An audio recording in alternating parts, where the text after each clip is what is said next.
हे everyone, अस्सलाम वालेकुम। It's me Zari and welcome back to my YouTube channel. तो आज की वीडियो काफ़ी टाइम के बाद मैं डालने वाली हूँ, क्योंकि आप लोगों ने थंबनेल में भी देख लिया होगा। और आज मैं आप बहुत ही ज़्यादा सेंसिटिव टॉपिक पे बात करने वाली हूँ। मुझे नहीं पता था कि ये वीडियो अपलोड करनी चाहिए कि नहीं, बट मैं अपने यूट्यूब को बहुत लॉन्ग टाइम तक लेके जाना चाह रही हूँ। अगर मैं जा सकी तो फिलहाल मैं कभी भी इसको स्किप करने का नहीं सोचती कि मैं यूट्यूब को स्किप कर दूँ। है आज की वीडियो जो है वो है जो मैरिड गर्ल्स हैं या जिनकी नई नई शादी होने वाली है, जिनकी नई नई शादी हो चुकी है, उन लड़कियों के लिए स्पेशल। बाकी लोग मेरी वीडियो को स्किप करके जा सकते हैं। और आज का टॉपिक जो है वो बहुत ही ज़्यादा सेंसिटिव, बहुत ज़्यादा इमोशनल होने वाला है, क्योंकि जो मेरे साथ हुआ है, मैं कहती हूँ कभी भी अल्लाह मियाँ कभी किसी लड़की के साथ ना हो। बहुत ज़्यादा टफ टाइम होता है, बिल्कुल भी समझ में नहीं आता कि हम लोग क्या करें क्या ना करें।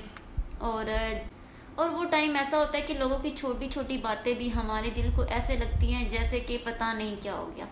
कुछ सीन मेरे साथ भी ऐसा था, तो मैं आप लोगों को स्टार्टिंग से अपनी स्टोरी थोड़ी सी शेयर करना चाहूँगी आज के टॉपिक में। मेरी शादी को हो गया था, जब मैंने कंसीव किया था मेरी शादी को टाइम हो गया था 2 साल 3 माह। ठीक है, मैंने फर्स्ट टाइम कंसीव किया था, मैंने इससे पहले कंसीव नहीं किया है। ईद के बड़ी ईद बकरा ईद के सेकंड डे मुझे ये कंफर्म हुआ, यस आई एम प्रेग्नेंट। और हमारी खुशी कि मैं जाहिर नहीं कर सकती, मैं अपने लफ्ज़ों में बता ही नहीं सकती। और बहुत ज़्यादा खुश थे, फैमिली वाले बहुत ज़्यादा खुश थे। मेरे प्रेग्नेंट होने पे मेरी फैमिली ऐसे खुश थी कि जैसे मैंने उन्हें पता नहीं क्या ही खबर सुना दी है। सब बहुत ज़्यादा खुश थे, जिनको बताया, बहुत क्लोज लोगों को बताया मैंने, ऐसे बात नहीं फैलाई। बहुत ही जो मेरे क्लोज थे मैंने उनके साथ ये शेयर किया है। सब ने अपनी, कहते हैं ना जो बड़े होते हैं ना, वो कहते हैं कि ये जो राज होता है ना, ये कुछ टाइम के बाद ही लोगों के साथ शेयर करना चाहिए, मतलब फौरी से नहीं करना चाहिए, नज़र भी लग जाती है। मैं एग्री करती हूँ इस बात पे कि बेशक मुझे खुशी की ही नज़र क्यों ना लगी हो, लेकिन मुझे नज़र ही लगी है। बड़े कहते हैं कि फ़ौरन से चेकअप नहीं करवाना चाहिए, कुछ टाइम लेना चाहिए, लेकिन ये बात पढ़ूँ कि मैं गलत साबित करूँगी। हमें फ़ौरन से चेकअप करवाना चाहिए, मैक्सिमम 1 वीक के बाद हमें चेकअप करवाना चाहिए। इसी तरह से मैंने 2 वीक की स्पेस ली और मैं 11 को चेकअप करवाने गई। 29 को मेरा कंफर्म हुआ, 11 को मैं चेकअप करवाने गई। तो मेरी जो डॉक्टर थी वहाँ पे, जिनके पास मैं पहले जाती थी ना, वो नहीं थी, उनकी जगह पे कोई और थी। उन्होंने मेरा चेकअप किया, मैं उनसे सेटिस्फाइड नहीं हुई। मेडिसिन मैंने खा ली, इंजेक्शन वगैरह मैंने नहीं लगवाए। फिर बड़ों की बात आ जाती है, बड़े कहते हैं कि ज़्यादा अल्ट्रासाउंड नहीं करवाना चाहिए। ये भी बात बिल्कुल गलत साबित हो चुकी है। आप लोगों को जब भी कोई प्रॉब्लम हो, एक दिन बाद ही क्यों ना शो ना शुरू हो जाए, लेकिन आप लोगों को कोई मसला आए तो आप लोगों को फ़ौरन अल्ट्रासाउंड करवाना चाहिए। बड़ों की बात ये बिल्कुल भी नहीं मानना चाहिए, क्योंकि मेरी जो डॉक्टर थी, जिनके पास मैं फिर बाद में जाना स्टार्ट हुई थी, वो कहती थी कि आपको कोई इशू है ना तो आप दूसरे दिन आ जाओ, अल्ट्रासाउंड से कोई ऐसा मसला नहीं बनता। कहते हैं कि बड़े कहते हैं कि बच्चों पे मसला बनेगा, बच्चों पे शुआएं जाएंगी, ये वो है। मैंने 26 को फिर नेक्स्ट चेकअप करवाया, क्योंकि मैं इन्हीं बातों में आई हुई थी कि भाई अल्ट्रासाउंड नहीं करवाना है। 26 को मैं गई तो मुझे डॉक्टर ने बोला कि आप बिल्कुल ठीक हो, नॉर्मल है सब कुछ माशाल्लाह से। और मेरी खुशी की इंतहा नहीं थी तब उस टाइम पे, और आपका 6 वीक का बेबी शो हो रहा है। मैं भी खुश हो गई, ठीक है सब नॉर्मल है, अल्हम्दुलिल्लाह अल्हम्दुलिल्लाह। मैंने अल्लाह का इतना शुक्र अदा किया, इतना शुक्र अदा किया कि मैं अपने वर्ड्स में कभी भी वो शुक्र अदा करना नहीं बयान कर सकती कि मैंने किस तरह से शुक्र अदा किया है। डॉक्टर ने बोला सब नॉर्मल है। मैंने सोचा क्यों ना, मैं अभी आई हूँ तो दोबारा से ट्रैवल नहीं करना पड़ेगा, मैं अपना ब्लड टेस्ट भी करवा लूँ। मैंने ब्लड टेस्ट भी उसी साथ ही करवा लिया, तो मेरी HB इतनी अच्छी आई। मैंने कहा अल्लाह तेरा शुक्र है कि तू हर काम में मेरे लिए आसानी पैदा कर रहा है, मेरे सब कुछ क्लियर कर रहा है। जो मेरी HB थी वो भी 12 थी, बिल्कुल कंप्लीट थी। ठीक है, मेरी खुशी की इंतहा नहीं थी। मैंने अपने इस स्टोरी में सबको खुश करने में गुजार दिया। मुझे जिसने बोला मैंने उसके साथ ट्रैवल किया, जिस तरह से बोला उस तरह से। मुझे मेरी फ्रेंड कहती रही कि ट्रैवल नहीं करो, ट्रैवल नहीं करो, लेकिन मैं सबको खुश करने के चक्करों में लगी रही, लेकिन मेरे से कोई बंदा खुश नहीं हुआ। मैंने अपना इतना बड़ा नुकसान कर दिया, लेकिन लोगों को खुश नहीं किया। करना कोशिश की, लेकिन लोग मेरे से खुश नहीं हुए। टाइम गुजरता गया, जब मुझे पता लगा कि मेरे साथ कोई मसला बना है, तो भी मैं ट्रैवल में थी अपनी भाभी के साथ, भाई की कुछ शॉपिंग करनी थी उनके साथ। तो वहीं पे मुझे स्पॉटिंग स्टार्ट हो गई। जब स्पॉटिंग स्टार्ट हुई है तो मेरे हाथ ऐसे ऐसे कांप रहे थे, मुझे कुछ समझ में नहीं आया था मैं क्या करूँ। मैंने फ़ौरन से अपने हस्बैंड को फ़ोन किया। मेरा सपोर्ट सिस्टम, उनकी तारीफ़ भी मैं लफ्ज़ों में बयान नहीं कर सकती, इतना टफ टाइम। लेकिन मेरे हस्बैंड ने मुझे 1 मिनट भी मेरी हिम्मत को हारने नहीं दिया। मैं अपने हस्बैंड के लिए जितने भी वर्ड बोल दूँ गाँव में। तो खैर जब मुझे स्पोर्टिंग स्टार्ट हुई तो मैं बहुत ज़्यादा टेंशन में आ गई थी। मैंने अपने हस्बैंड को फ़ोन किया, कहते हैं मैं फ़ौरन से आ जाता हूँ, तुम परेशान नहीं हो। मैंने उनको मना कर दिया, मैंने कहा मैं डॉक्टर के पास जाती हूँ, पास में ही है, तो आप ना आए, मैं कुछ कंफर्म कर दूँ फिर आपको बताती हूँ। तो खैर मैंने वहाँ से रिक्शा लिया, लोकल सफ़र मैंने किया हुआ था। रिक्शा लेने के बाद उस आदमी से मैंने बोला, अंकल आपने ना रिक्शा बड़े आराम से चला के लेके जा। वो जो अंकल थे ना वो बहुत ही ज़्यादा अच्छे लगे मुझे कि उन्होंने बहुत सुकून से रिक्शा चलाया। मुझे इतनी खुशी मिली ना कि आज की दुनिया में भी ऐसे इंसान हैं। खैर हम हॉस्पिटल पहुँचे। हॉस्पिटल में मेरी जो डॉक्टर थी वो उठ के ही थी, तो उन्होंने बैठना था 4 बजे। हम हॉस्पिटल गए थे 12 बजे, 12 साढ़े 12 के करीब मतलब के टाइम हो गए, इससे ज़्यादा नहीं था। मैंने सोचा अब इधर क्या वेट करना है, तबीयत आगे सेट नहीं है, तो खैर मैं चलती हूँ घर, वहाँ जाके किसी को चेकअप करवा लूँगी। वहाँ घर चले गए, वहाँ असर के बाद डॉक्टर ने बैठना था, वहाँ मैं गई। खैर उस डॉक्टर ने मुझे बड़ी तसल्ली दी, लेकिन उसने मेरी अम्मी को क्लियर वर्ड्स में बता दिया कि आपकी बेटी का बेबी ठीक नहीं है, ग्रोथ नहीं हो रही। क्योंकि जो मेरी 26 को मैंने रिपोर्ट करवाई थी तब भी मेरा 6 वीक का शो हो रहा था। जो मैंने 4 डेट को अल्ट्रासाउंड करवाया था उसमें मेरा 6 वीक का बेबी शो हो रहा था, उसकी ग्रोथ रुक गई हुई थी। उसने मुझे बोला ठंडी चीज़ों का इस्तेमाल, उसने तसल्ली देते हुए मुझे बोल दिया कि आप ना ठंडी चीज़ों का इस्तेमाल करें, गर्म चीज़ें से परहेज़ करें, ठंडे जूस का इस्तेमाल करें, अगर नहीं कुछ खाना तो ठंडे जूसेस पीते रहे। मैं ना ऐसी लड़की थी कि मुझे भूख लग गया ना लगी रहे, मुझे असर नहीं होता था कि मैं उठ के कुछ खा लूँ। लेकिन जब मुझे लगा कि मैं खुशखबरी है मेरी तरफ, तो मैं ऐसी हो गई कि मैं खुद के लिए करने लग गई थी कि हाँ भाई मैं कुछ बना के खा लूँ, मुझे भूख लग रही है, कुछ ना कुछ मैंने करते ही रहना। तो वहाँ पे फिर उसने मुझे ये तसल्ली दे के भेज दिया। तो खैर उसने मेरी अम्मी को क्लियर वर्ड्स में बोल दिया। तो फिर मैंने अपनी फ्रेंड से ये डिस्कशन की, क्योंकि उसका भी रिसेंटली ही कुछ ऐसा हुआ था, तो मैंने कहा चलो भी मैं उससे पूछती हूँ। उसने मुझे फिर एक और डॉक्टर बताई जो बड़ा अल्ट्रासाउंड करती है, कहती है तुम उसके पास जाओ, तुम्हें क्लियर बता देगी हाँ भाई ठीक है या नहीं। मैं नेक्स्ट डे फिर चली गई, अपने हस्बैंड भी थे, मेरी अम्मी भी थे, चले गई डॉक्टर के पास। तो उस डॉक्टर ने मेरा अल्ट्रासाउंड किया। मैंने उससे पूछा हाँ भाई मेरा सब कुछ परफेक्ट है, क्लियर है कि नहीं। उसने बोल दिया नहीं। उसका बस नहीं बोलना ही मेरे पाँव के तले ज़मीन खिसक गई। मुझे कुछ समझ में नहीं आया कि मैं क्या करूं। मेरी अम्मी थी साथ, वो तसल्ली देती रही। मैं रूम से बाहर आई, सारी लेडीज़ मेरी तरफ देखने लग गई कि हाँ भाई इस बच्ची को क्या हुआ है। लेकिन वो टाइम मेरे लिए इतना मुश्किल था। मुझे उस टाइम में पता लगा मेरे साथ कौन है और कौन नहीं। कहते हैं ना कि मुश्किल टाइम हो ना तो लोगों को देखा जाता है कि आपके साथ कौन कौन है। खैर मुझे भी पता लग गया। उधर से भी टेंशन सारी बात है, ये इतना छोटा काम नहीं होता, ये मैं कहती हूँ ये पहाड़ों जितना बड़ा काम होता है। खैर मेरे हस्बैंड ने बोला हम तुम्हारे डॉक्टर को भी एक दफ़ा चेक करवा लेते हैं। तो खैर मेरे हस्बैंड ने कहा चलो भाई कुछ ऐसा करते हैं कि तुम्हारे डॉक्टर को भी चेक करवा लेते हैं। वहाँ हॉस्पिटल गए तो बहुत ज़्यादा रश, हमने एमरजेंसी पर्ची ली, डबल फी दे के डॉक्टर के पास चले गए।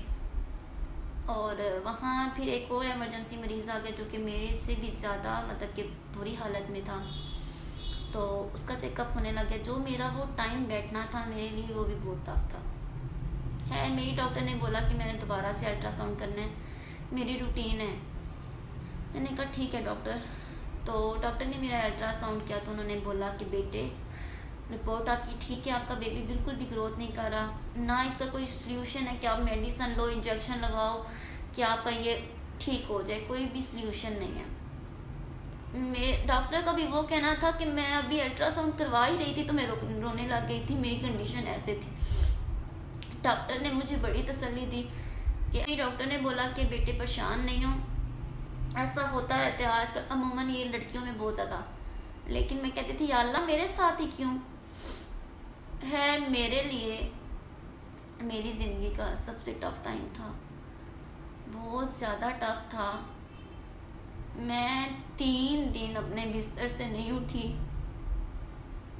मेरा दिल नहीं कर रहा था पानी पीने को, मेरा दिल नहीं कर रहा था कुछ खाने को, लेकिन वो अल्लाह है ना, अल्लाह के कहते हैं ना कि अल्लाह हमेशा बेहतरी के लिए करते हैं। बस यही बात सोच सोच के मैंने दिल को तसल्ली दी, क्या पता मेरी इसमें कोई बेहतरी होती। लेकिन मैं कहती थी अल्लाह ताला ने मुझे इतने टाइम के बाद दिया, लेकिन मेरे साथ क्यों। बट सब ने तसल्ली दी, क्या कर सकते थे। डॉक्टर ने मुझे क्लीन के लिए मेडिसिन दे दी। मैंने एक दिन वो मेडिसिन नहीं खाई क्योंकि मेरा दिल नहीं मान रहा था कि मैं अपने हाथों से वो मेडिसिन खाऊं। खैर मैं अपने घर वापस आ गई। नेक्स्ट डे मेरी तबीयत बहुत ज़्यादा ख़राब हो गई, मेरे बहुत ज़्यादा पेन स्टार्ट हो गया। स्पॉटिंग मेरी लाइट ही थी लेकिन बहुत ज़्यादा पेन स्टार्ट हो गया था। अजीब पेन था कि मुझे नहीं पता था इन चीज़ों के बारे में। जो सही बात है, मुझे फिर ले गए डॉक्टर के पास। उसने बोला क्या कर रहे हैं अपनी बच्ची के साथ, उसको मेडिसिन दें, उसका कुछ भी नहीं है, सब कुछ ख़त्म हो गया।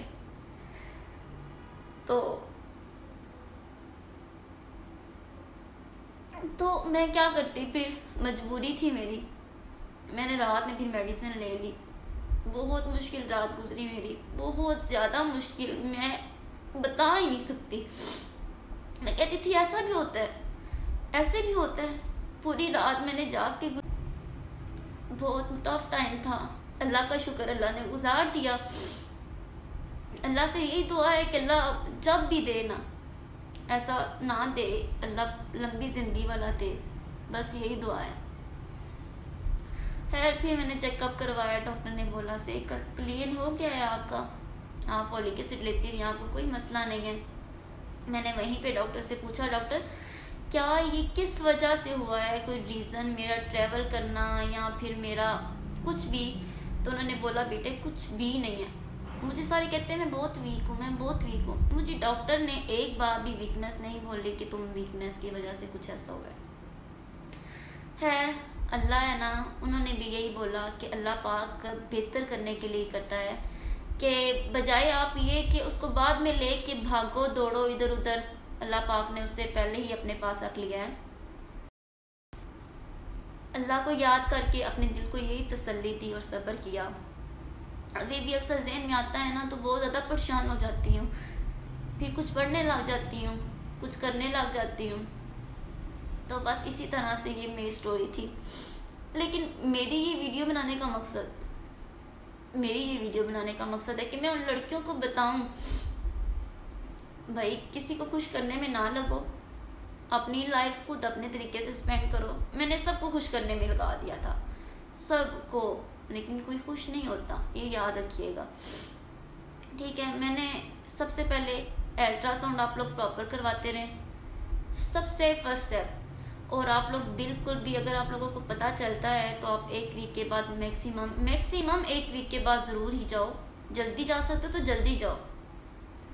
थर्ड ये है कि पाँव के बल नहीं बैठना बिल्कुल भी, ये भी मेरी मिस्टेक थी। मुझे लगता है कि मैं पाँव के बल बैठती रही हूँ तो भी मसला बन सकता है।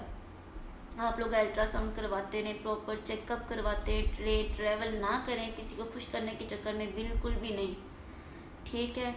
और हमेशा कुछ ना कुछ पढ़ते रहें। मुझे जब पता चला था तो मैंने उस दिन से सूरत मरियम पढ़ना स्टार्ट कर दी थी कि या अल्लाह बिल्कुल अच्छा टाइम गुजर जाए। लेकिन अल्लाह पाक ने उसमें मेरे में कोई बेहतरी रखी हुई थी तो ये सब कुछ हुआ है।